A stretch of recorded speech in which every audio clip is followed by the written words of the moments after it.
The kids named it Orangy, and it's our 1985 Gen 1 solid axle Toyota 4runner. I've had a lot of requests for a walk around on this vehicle now that it's built. There's been a lot of interest in it. So here it is. We bought it pretty much in stock form.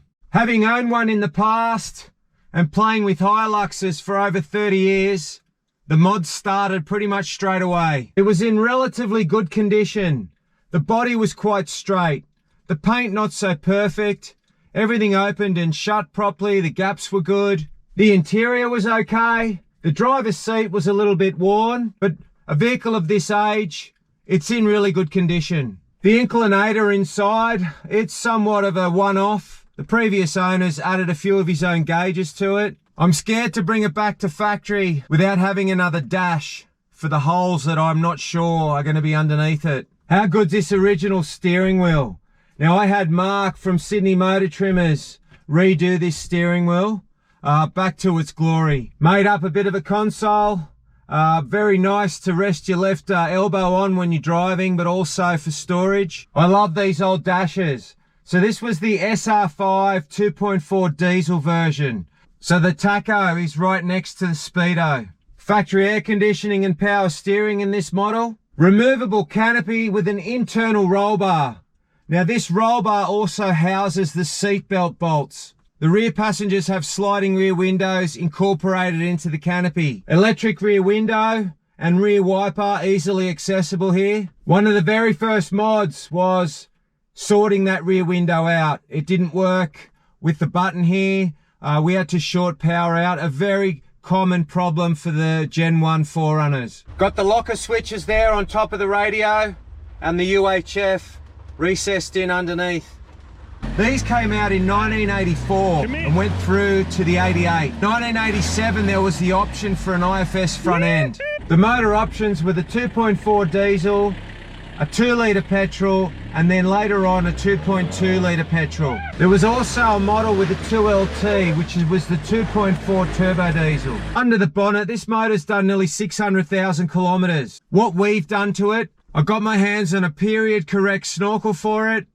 We put in a surf airbox. I've redone the power steer pump, the turbo, the alternator, added in the ARB compressor, a late model bonnet scoop, purely because we had it. I put it on all the Luxes I have, and my theory is that the hot air can escape up through it. Also, from a cosmetic point of view, I like the look of the scoop on the bonnet. We'll dive into the bar work. Now, I wanted to keep this thing as factory looking as possible, but also be able to go out there and wheel the rocks without worrying about the body so much. Up front, we kept the factory bar.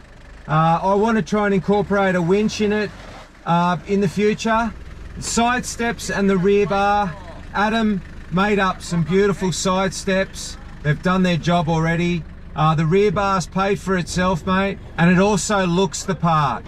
It's not out there, it's discreet. Suspension.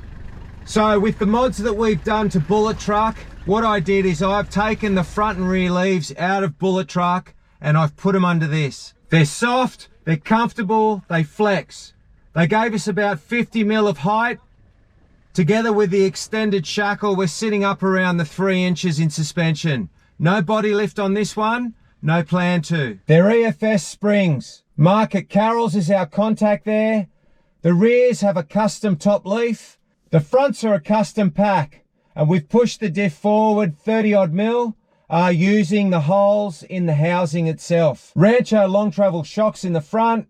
Old Man Emu long travel shocks in the rear. The rears have been inverted. These are a Snake Racing kit. Snake Racing rock rod. A Superior Engineering steering damper with a pin-to-pin setup.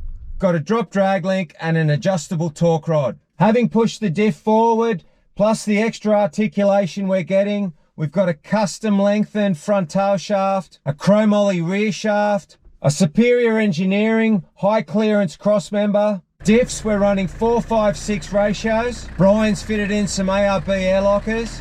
Chromoly CVs, axles and hub gears. Standard rear axles.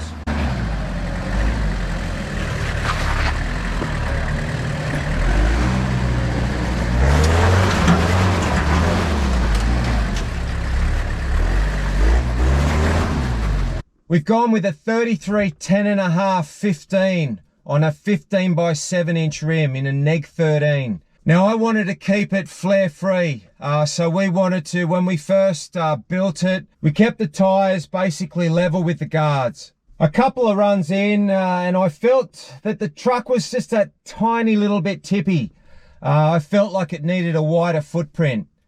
Also the front brakes weren't up to scratch. So what we did to give it that width is Tony Shires sent down an IFS hub spacer kit. But with that, not only did we get some LM106 rotors and calipers, we also got a little bit of width in the front. Rears, we're running a 40mm spacer. Together with that, the car feels a lot more stable now off-road. The factory transfer case, it really struggled. We went from the 4.3 to the 4.56 as it was. 4.88s is what we used to do back in the day. What we decided to do this time was go 4.7 reduction gears straight off the bat. Again, a great job done by Brian. These are the Marks 4.7s in this vehicle. Behind the 5-speed gearbox, the 33-inch tyres with the 4.56 diff gears. It's actually a pleasure to drive on the road. The revamped turbo gives that extra bit of power. The power steering makes the steering amazing. You really don't know that you're driving a car made in 1985. We take the canopy on and off through the winter and summer months. We do some beach runs with it off. We do the Christmas light drives at Christmas time with the roof off too. The kids love it. We were lucky enough to get our hands on the very last chrome grille at the time when we got it. The guy that was importing them, that was the last one he was doing. It's a one-of-a-kind car and a one-of-a-kind build. Future plans, potentially restore the body properly and give it a decent paint job. The only problem then is I'm probably going to worry about it too much to take it off-road. These vehicles are scarce, they're cool, they're rare, and I can just picture Nicholas one day driving it around. I hope you've enjoyed the walk around. I hope I did it justice. You'll be seeing a lot more of this truck in future videos. And as always, thanks for watching.